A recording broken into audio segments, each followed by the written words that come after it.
Semblable à l'évangile de Thomas, l'évangile de Philippe est un recueil de paroles supposées être de Jésus. L'évangile de Philippe se concentre beaucoup sur le sacrement du mariage, en tant que mystère sacré. L'évangile de Philippe ne prétend pas avoir été écrit par le disciple de Jésus, Philippe. Il est intitulé l'évangile selon Philippe parce que Philippe est le seul disciple de Jésus qui y est nommé. Le manuscrit le plus complet de l'évangile de Philippe a été découvert dans la bibliothèque de Nag Hammadi en Égypte en 1945.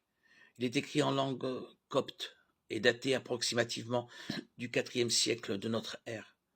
L'évangile de Philippe est un évangile gnostique, présentant un point de vue gnostique sur Jésus et ses enseignements.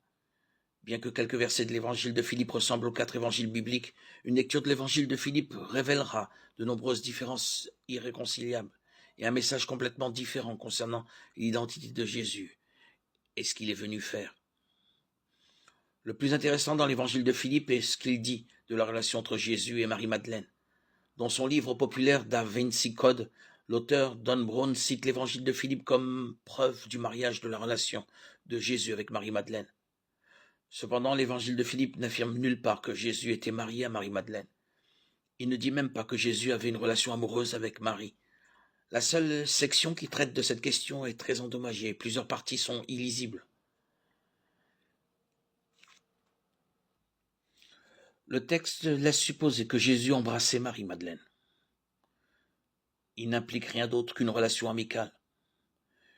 Un homme seul embrassant une femme seule sur la joue, bien que rare dans cette culture, n'est en aucun cas le signe d'une relation romantique. Quoi qu'il en soit, même si l'évangile de Philippe affirmait explicitement que Jésus était marié à Marie-Madeleine, cela ne veut pas dire que c'était le cas. L'évangile de Philippe n'a pas été écrit par l'apôtre Philippe ou par quelqu'un qui aurait rencontré Jésus. La rédaction originale de l'évangile de Philippe est datée au plus tôt au cours du IIIe siècle de notre ère, soit au moins 200 ans après la mort de Jésus. La seule valeur de l'étude de l'évangile de Philippe est d'apprendre quelle hérésie existait dans les premiers siècles de l'Église chrétienne.